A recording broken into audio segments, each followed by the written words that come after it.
मुलांनो, मागचं प्रकरण सोल्युशन्स हे संपलेलं आहे. एक दोन पॉईंट बाकी आहे. हे प्रकरण झाल्यावर आपोआप समजेल, तेव्हा आपण तो शेवटचा पॉईंट एक्सप्लेन करूया. पण सोल्युशनचे काही शेवटचे व्हिडिओ अजून बऱ्याच जणांनी पाहिलेले नाही असं दिसतंय मला चित्र. तर लवकर लवकर त्याचा अभ्यास करत चला. आणि आता मला एक दोन फोन पण आले होते. तर आपल्याला पेपर ठेवायचा आहे. आता पेपर मी तुम्हाला तारीख अगोदर सांगेल, प्रकरण अगोदर सांगेल, आणि मग त्या दिवशी बरोबर त्या वेळेला तुम्ही तो पेपर मी तुम्हाला व्हॉट्सॲपवर पाठवून देईल, तेव्हा तुम्ही तयार राहायचं. त्या 1 तासाचा पेपर असेल तर 1 तास तुम्ही तो व्यवस्थित लिहायचा आणि लगेच माझ्या आपल्या याच्यावर पाठवून द्यायचा. तुम्ही माझ्या पर्सनल नंबरवर पाठवून द्यायचा तो तयार केलेला पेपर, तुमचं उत्तर ॲन्सर शीट पाठवून द्यायची. 1 तासाचा पेपर असेल तर तुम्हाला जास्तीत जास्त 5 मिनिट, त्याच्यानंतर 10 मिनिट देईल. त्याच्या आत तो व्हिडिओ माझ्यापर्यंत पोहोचला पाहिजे. चालेल. आणि नंतर मग मी सांगतो मूल्यमापन, किंवा मग काही ऑब्जेक्टिव्ह घेऊया आपण कुठेतरी. आपण तुम्ही अभ्यास केला पाहिजेत म्हणून आपण युनिट टेस्ट पण आता ठेवूया. तर त्या तयारीत तुम्ही राहा. मी लवकरच व्हॉट्सॲपवर मेसेज करतो कोणत्या प्रकरणावर घटक चाचणी होईल, युनिट टेस्ट होईल ते. ठीक आहे. आता आज सकाळी नोट्स पाठवल्या होत्या आयोनिक इक्विलिब्रिया या प्रकरणाच्या. त्या नोट्स लिहून काढणे. आणि मी जेव्हा शिकवत असतो तेव्हा तुम्ही नोट्स जवळ ठेवल्या तरी चालेल, म्हणजे तुमच्या लक्षात येईल शिकवणं आणि आपल्या नोट्स काय आहेत. म्हणजे नोट्स अगोदर याच्यासाठीच पाठवतो की तुम्ही त्या लिहून घेतल्या पाहिजेत, आणि मी शिकवत असताना त्या नोट्स आणि हे टॅली करून बघायचं. ठीक आहे. आता आयोनिक इक्विलिब्रिया किंवा आयोनिक इक्विलिब्रियम दोन्ही शब्द चालतात. आपण 11वी मध्ये केमिकल इक्विलिब्रियमचा अभ्यास केला होता, आठवता? Dynamic equilibrium which exist in a reversible chemical reaction when the rate of forward reaction becomes equal to the rate of backward reaction. That condition is called as a chemical equilibrium. त्याच प्रकारचं आहे, फक्त इथे reactions ionic असतात. Reactant किंवा product किंवा दोन्हीकडचे जर ions आले त्यामध्ये इन्व्हॉल्व झाले तर तिथे आयोनिक इक्विलिब्रियम म्हणायचा आहे, तो केमिकल इक्विलिब्रियमच. ठीक आहे. डिटेलमध्ये आपण या प्रकरणात विचार करणार आहोत. त्यानंतर तिथले जे 2-3 लॉ ऑफ मास ॲक्शन आहेत, त्यानंतर एक इक्विलिब्रियम कॉन्स्टंट कसा काढायचा याचा विचारही आपण 11वीत केला होता. तुम्हाला हे आठवत असेल, law of mass action apply करून समजा ही एक रिव्हर्सिबल रिॲक्शन आहे, A plus B it gives C plus D. याचा इक्विलिब्रियम कॉन्स्टंट कसा काढला होता आपण? डिनोटेड बाय K असेल तर इक्विलिब्रियम कॉन्स्टंट, इथे इक्विलिब्रियम फॉर्म झाला. इक्विलिब्रियम फॉर्म झाल्यानंतर ना रिॲक्टंटचं कॉन्सन्ट्रेशन बदलत ना प्रॉडक्टचं कॉन्सन्ट्रेशन बदलत. का? कारण फॉरवर्ड रिॲक्शनचा रेट आणि बॅकवर्ड रिॲक्शनचा रेट हा सारखाच झालेला असतो म्हणून. मग हे कॉन्सन्ट्रेशन बदलत नाही, हे बदलत नाही, याचा रेशोही बदलणार नाही, तो कॉन्स्टंट येईल, ज्याला आपण इक्विलिब्रियम कॉन्स्टंट म्हटलं होतं. आणि हे असं लिहिलं होतं, प्रॉडक्टच्या कॉन्सन्ट्रेशनचा गुणाकार भागीला रिॲक्टंटच्या कॉन्सन्ट्रेशनचा गुणाकार, याला म्हटलं होतं आपण इक्विलिब्रियम कॉन्स्टंट. बरोबर आहे की नाही? या पॉईंटचंही काम आपल्याला या प्रकरणामध्ये पडणार आहे. या केमिकल रिॲक्शन होत्या, या प्रकरणात आपण आयोनिक रिॲक्शन बघणार आहोत. म्हणून केमिकल इक्विलिब्रियमला आपण आयोनिक इक्विलिब्रियम असं हेडिंग दिलेलं आहे. प्रकरण मार्क मिळण्याच्या दृष्टीने अतिशय सोपं आहे, चांगलं आहे. सगळ्यांनी याचा चांगला अभ्यास करा, सोबत सोबत अभ्यास करा तुम्ही, म्हणजे समजायला सोयीचं होईल. ठीक आहे. आता आपण मुख्य प्रकरणाकडे जाऊया. आयोनिक इक्विलिब्रियम म्हणजे काय पाहण्याच्या अगोदर आपण इलेक्ट्रोलाइट हा शब्द पूर्ण प्रकरणात वारंवार येणार आहे. इलेक्ट्रोलाइट म्हणजे काय आणि त्याचे 2 प्रकार पाहूया. आता इलेक्ट्रोलाइट,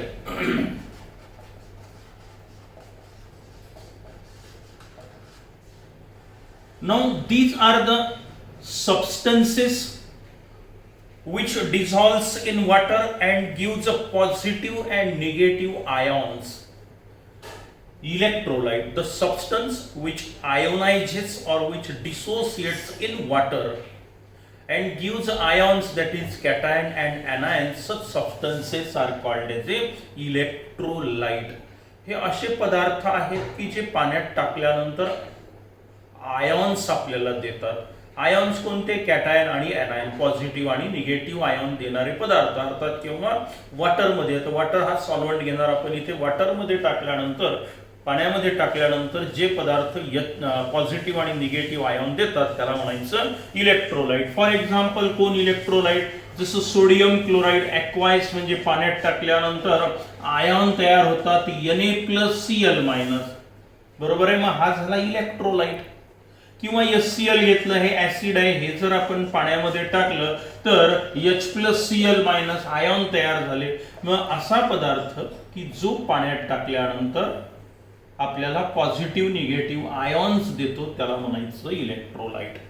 आणि आणखी एक याचं वैशिष्ट्य की याच्या द्रावणामधून इलेक्ट्रिसिटी पास होत असते, की ज्याच्यामुळे हे आयॉन्स असतात त्याला कारणीभूत, हे आयॉन्स इकडून तिकडे इलेक्ट्रिसिटी पास करत असतात. मग अशा पदार्थाला म्हणूया आपण electrolyte. The substance which produces ions when dissolved in water called as a electrolyte. याचे दोन प्रकार पडतात, स्ट्रॉंग इलेक्ट्रोलाइट आणि वीक इलेक्ट्रोलाइट. मग स्ट्रॉंग इलेक्ट्रोलाइट म्हणजे कोण? Which completely ionizes in water, which almost completely ionizes in water and produces positive negative ions called as a strong electrolyte. For example, NaCl strong electrolyte, HCl strong electrolyte, हे complete ionization होतं याचं. म्हणजे काय? For example मी जर हे 100 molecule टाकले तर 100च्या 100 ionise होतील, किंवा 98, 99, ऑलमोस्ट सगळेच 99, 100, ऑलमोस्ट 100% आयोनाइज होणारा पदार्थ, याला काय म्हणायचं आहे तुम्हाला आता? Strong electrolyte. द इलेक्ट्रोलाइट और the substance which almost completely ionizes in water called as a strong electrolyte. For example, acid like HCl, H2SO4, H1O3, nitric acid, हे सगळे स्ट्रॉंग ऍसिड म्हणू आपण आता याला. हे स्ट्रॉंग इलेक्ट्रोलाइट आहे, किंवा हे ऍसिड जे आहेत तर हे पूर्ण आयोनाइज होतात, मग याला स्ट्रॉंग इलेक्ट्रोलाइट म्हटलं तरी चालेल तुम्ही. किंवा base like sodium hydroxide, potassium hydroxide, हे पण स्ट्रॉंग इलेक्ट्रोलाइट आहे. सगळ्या प्रकारचे सॉल्ट, सोडियम क्लोराईड असेल, पोटॅशियम क्लोराईड असेल, हा पोटॅशियम नायट्रेट घेतला, हे सगळे सॉल्ट म्हणजे ऍसिड आहेत, बेस आहेत, सॉल्ट आहेत, हे कशामध्ये आले आता? स्ट्रॉंग इलेक्ट्रोलाइट मध्ये, कारण यांचं ऑलमोस्ट कम्प्लीट आयोनायझेशन होत असतं. मग अशा पदार्थांना म्हणायचं स्ट्रॉंग इलेक्ट्रोलाइट. आता पाहूया आपण वीक इलेक्ट्रोलाइट म्हणजे काय. Weak electrolyte, the substance which partially ionizes in water or which ionizes to less extent when dissolved in water called as a weak electrolyte. काय आहे weak electrolyte?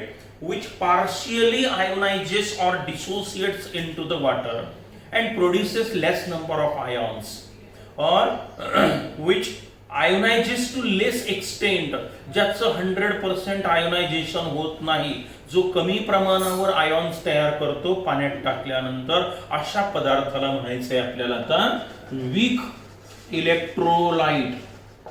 मग कोण कोण येतं याच्यामध्ये? फॉर एक्झाम्पल हे फॉर्मिक ऍसिड आहे, हे ऍसिटिक ऍसिड आहे, त्यानंतर कार्बोनिक ऍसिड H2CO3 किंवा हायड्रोजन सल्फाइड, हे सगळे वीक ऍसिड आहेत.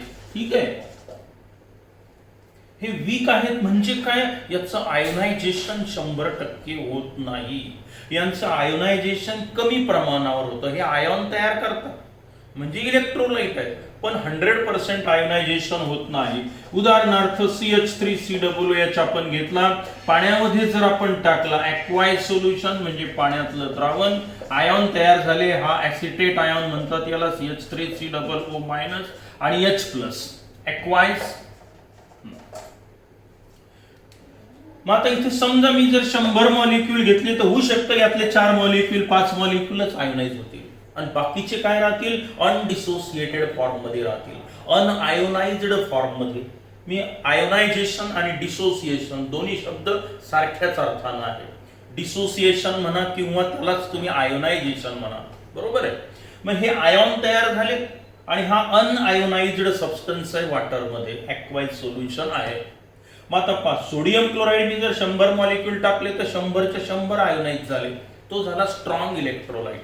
पण मी हेच ऍसिटिक ऍसिड पाण्यात टाकलं तर 100 मॉलिक्यूल टाकले त्यातले 4-5 मॉलिक्यूल असं समजा आयोनाइज झाले, म्हणजे आयॉन तर दिले म्हणजे इलेक्ट्रोलाइट, पण कमी आयोनायझेशन झालं म्हणून याला काय म्हणायचं, वीक इलेक्ट्रोलाइट. मग हे सगळे वीक ऍसिड्स आहेत which ionizes to less extent when dissolved in water.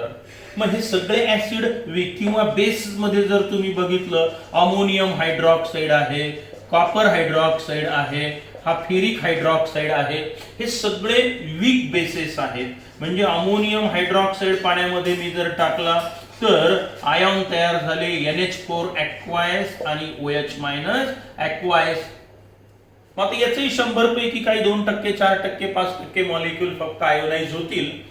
मग अशा पदार्थांना आपण काय म्हणूया, वीक इलेक्ट्रोलाइट, विच पार्टली म्हणा which ionizes to less extent when dissolved in water, called as a weak electrolyte. आता पहा, मी जेव्हा स्ट्रॉंग इलेक्ट्रोलाइट लिहिलं होतं तेव्हा फक्त फॉरवर्ड रिॲक्शनचा एरो दाखवला होता, पण जेव्हा मी वीक इलेक्ट्रोलाइट लिहितो तेव्हा इथे मी हे बॅकवर्ड रिॲक्शन पण दिसून येते, फॉरवर्ड पण आहे, बॅकवर्ड पण आहे, बरोबर. मग आता ह्या ज्या रिॲक्शन्स मी लिहिणार वीक इलेक्ट्रोलाइटच्या पाण्यात टाकलेल्या द्रावणामध्ये, आपल्याला दोन्ही प्रकारच्या रिॲक्शन दिसतात, फॉरवर्ड रिॲक्शन आणि बॅकवर्ड रिॲक्शन पण दिसून येते, बरोबर आहे. It means that this is a reversible reaction, and in reversible reaction there exist the equilibrium. Now this equilibrium where ions are exist, equilibrium here, equilibrium which exist in ionic reactions called as a ionic equilibrium. Strong electrolyte मध्ये हा प्रकार दिसणार नाही तुम्हाला, पण weak electrolyte मध्ये मात्र forward reaction, backward reaction राहील, दोघांचा रेट जेव्हा सारखा होतो तेव्हा आपल्याला जो इक्विलिब्रियम इथे पाहायला मिळतो त्याला तुम्ही काय म्हणायचं, मग आयोनिक इक्विलिब्रियम. म्हणजे हा केमिकल इक्विलिब्रियमच आहे, फक्त रिॲक्शन्स मध्ये पहा हे आयॉन आलेले आहेत म्हणून याला काय म्हटलं आपण, आयोनिक इक्विलिब्रियम. मग आयोनिक इक्विलिब्रियम या प्रकरणामध्ये मुळातच आपल्याला जास्तीत जास्त अभ्यास कोणाचा करायचा आहे, weak इलेक्ट्रोलाइटचा.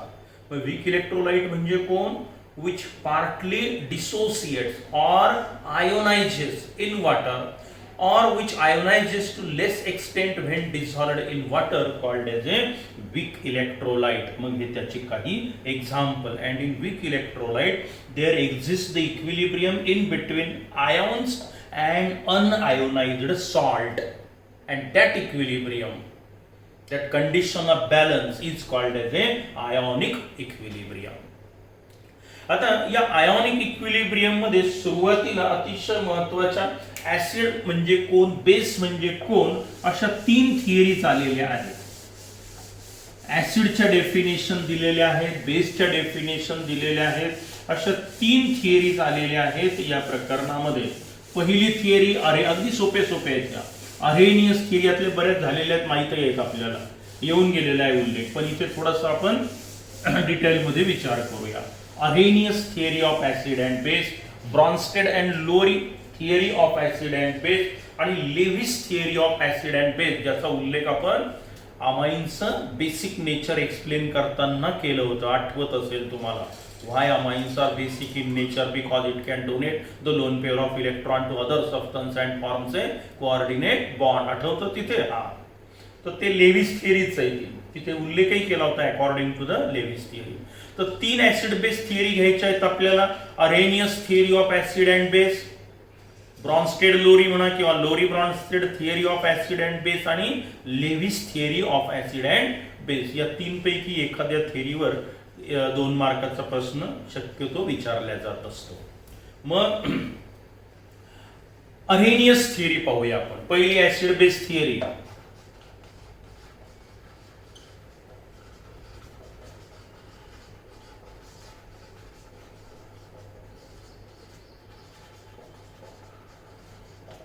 Arrhenius theory of acids and bases. Acid कोणाला म्हणायचं, बेस कोणाला म्हणायचं, जसं आपण बऱ्याच वेळेला हायड्रोक्लोरिक ऍसिड, सल्फ्युरिक ऍसिड हे शब्द वापरतो. त्यानंतर आपण सोडियम हायड्रॉक्साईड बेस आहे म्हणतो, ammonia is basic in nature असे शब्द वापरतो आपण, कारण हे पदार्थ ऍसिडचे काही विशिष्ट गुणधर्म असतात ते दाखवतात म्हणून ते ऍसिड, बेसला काही विशिष्ट प्रकारचे गुणधर्म असतात ते दाखवतात म्हणून तो बेस. पण याच्या मागे लॉजिक काय, का काही पदार्थ ऍसिडिक नेचर दाखवतात, का काही पदार्थ बेसिक नेचर दाखवतात, मग ऍसिड मध्ये कॉमन फॅक्टर कुठला असला पाहिजे, बेस मध्ये कुठला असला पाहिजे, याचा विचार शास्त्रज्ञांनी केला आणि त्यानुसार ह्या ऍसिड बेस थिअरी खूप खूप जुन्या आहेत. या थिअरी 200 वर्षाच्या आधीच्या असतील, म्हणजे खूप जुन्या थिअरीज आहेत त्या. तर आता अगोदर अरेनियस थिअरी बघूया आपण. ऍसिड इथं 8व्या 9व्या वर्गात होऊन जाते, पण तरी आपण इथे विचार करूया. According to the Arrhenius theory, acid is a substance which contain hydrogen and which produces H plus ion when dissolved in water. Very simple definition. असे पदार्थ ज्याच्यामध्ये हायड्रोजन आहे आणि पाण्यात टाकल्यानंतर जो पदार्थ H प्लस आयॉन देतो त्याला म्हणायचं आहे आपल्याला ऍसिड, अरेनियस ऍसिड किंवा ऍसिड म्हटलं तरी चालेल. मग आता definition, these are the substances which contain hydrogen and which produces H plus ion. त्यालाच प्रोटॉन पण म्हणतात. which produces H plus ion, that is proton when dissolved in water. पाण्यात टाकल्यानंतर जो पदार्थ H plus ion देतो त्याला म्हणायचं acids. For example HCl acid आहे, H2SO4 ऍसिड आहे, बरोबर आहे, HNO3 ऍसिड आहे, CH3COOH ऍसिड आहे, HCOOH हे फॉर्मिक ऍसिड, ऍसिटिक आहे. हे सगळे ऍसिड्स आहेत कारण डेफिनेशन नुसार दे कंटेन हायड्रोजन, प्रत्येकात हायड्रोजन आहे. अँड दे प्रोड्युसेस, नुसता हायड्रोजन असला म्हणजे बेसिक ऍसिडिक आहे असं नाही, they produces H plus ion when dissolved in water. जे पदार्थात हायड्रोजन आहे आणि पाण्यात टाकल्यानंतर जो H प्लस आयॉन देतो त्याला काय म्हणायचंय आपल्याला ऍसिड. म्हणजेच काय होईल, HCl ऍक्वायस म्हणजे पाण्यात टाकल्यानंतर H plus plus Cl minus, बघा H प्लस आयॉन देतो. हा सल्फ्युरिक ऍसिड H2SO4 याला पाण्यात टाका, twice H plus SO4 minus minus. पण ऍसिटिक ऍसिड घ्या, CH3COOH ऍक्वायस, रिव्हर्सिबल रिएक्शन दाखवतो कारण वीक इलेक्ट्रोलाइट आहे H प्लस. बघा, the substance which produces H plus ion and which contain hydrogen in it called as the Arrhenius acid. हे झाले Arrhenius acid. या ऍसिडचे अरेनियसनं दोन प्रकार पडले, स्ट्रॉंग ऍसिड आणि weak acid. Strong acid which completely ionizes and weak acid which partly ionizes or which ionizes to the less extent. हे 100 molecule टाकले, 100च्या 100 ionise होतील, हे 100 टाका असं समजायचं, 2-4 मॉलिक्यूलच आयोनाइज झाले. मग हा झाला वीक ऍसिड, हे झाले स्ट्रॉंग ऍसिड. मग आता ऍसिडची व्याख्या समजली, हे सगळे अरेनियस ऍसिड आहेत. आता बेस कोणाला म्हटलं पहा अरेनियसने. According to the Arrhenius theory, base is a substance which contain OH and it gives OH minus ion when dissolved in water. The substance which contain OH group in it and which produces OH minus ion, that is hydroxyl ion, when dissolved in water called as a base. असा पदार्थ ज्याच्यामध्ये OH group दिसून येतो आणि पाण्यात टाकल्यानंतर हा पदार्थ OH मायनस आयॉन देतो, हायड्रॉक्झिल आयॉन देतो, त्या पदार्थाला म्हणायचं आहे बेस. कोणी सांगितलं हे? अरेनियसने. The substance which contain hydroxyl group, that is OH group, and it produces OH minus ion when dissolved in water. For example, sodium hydroxide बघा, potassium hydroxide, okay, ammonium hydroxide, हे सगळे बेसिक नेचर आहेत किंवा base आहेत तो म्हणतो. का बरं? कारण यांच्यात OH ग्रुप दिसून येतो आपल्याला. बघा, OH आहे, OH आहे, OH आहे. Copper hydroxide CuOH by 2, 2 OH group दिसतात इथे. The substance which contain hydroxyl group and which gives, नुसता हायड्रॉक्झिल ग्रुप असून चालणार नाही, मग पाण्यात टाकल्यानंतर हा फ्री झाला पाहिजे, तो OH मायनस आयॉनच्या स्वरूपात. हा Na प्लस, हा OH मायनस आयॉन, त्यानंतर हा K plus OH minus ion, aqueous aqueous, ठीक आहे. हा आयोनाइज झाला NH4 प्लस ऍक्वायस आणि हा OH मायनस ऍक्वायस. हे दोन्ही स्ट्रॉंग आहे, हा वीक आहे, म्हणजे तुम्हाला इथे रिव्हर्सिबल रिएक्शन दाखवायची आहे. कॉपर हायड्रॉक्साइड हा पण वीक आहे, वीक इलेक्ट्रोलाइटचं उदाहरण आहे Cu++ aqueous आणि टॉइस OH मायनस aqueous. आता हे सगळे बेस आहेत, Arrhenius base. The substance which contain OH group and they produces OH minus ion when dissolved in water. पाण्यात टाकल्यानंतर ते OH मायनस आयॉन देतात. हे झाले बेस. अरेनियसने या बेसचे पण दोन प्रकार पाडले, स्ट्रॉंग बेस आणि वीक बेस. स्ट्रॉंग बेस कोणाला म्हणायचं, मग तीच व्याख्या, which completely ionizes and produces large number of OH minus ion.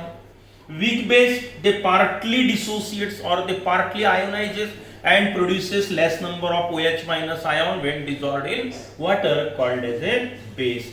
मग आता strong base, weak base. Weak असेल तर रिव्हर्सिबल रिॲक्शन, स्ट्रॉंग असेल तर फक्त फॉरवर्ड रिॲक्शन दाखवायचे. इक्विलिब्रियम इथे फॉर्म होईल, इथे होणार नाही, आपला आयोनिक इक्विलिब्रियम. मग आता अरेनियस थिअरी एवढीच आहे. The substance which contain hydrogen and which gives H+ ion when dissolved in water, called as a acid, and the substance which contain OH group and which gives OH minus ion when dissolved in water, called as a base. झाली व्याख्या ऍसिडची, बेसची उदाहरणं. मग दुसरी theory कशाला आली? खरं तर इथे संपलं होतं ऍसिड बेसचं नेचर. मग असं दिसून आलं की काही पदार्थांचं नेचर मात्र या अरेनियसला देता येत नाही उत्तर.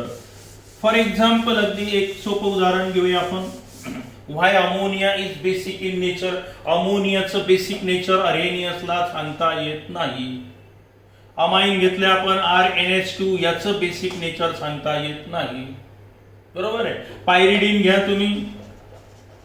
पायरिडिन म्हणजे हा असा अल्टरनेट डबल बॉन्ड, हे पायरिडिन आहे. मग हे जे पदार्थ आहेत आता, किंवा मी एक पदार्थ घेतो, हा सोडियम कार्बोनेट Na2CO3. आता ज्या पदार्थात OH ग्रुप आहे आणि जो पाण्यात टाकल्यावर OH मायनस आयॉन देतो त्याला बेस म्हटलं. आता इथे OH ग्रुप आहे का? नाही. इथे आहे का? नाही. इथे आहे का?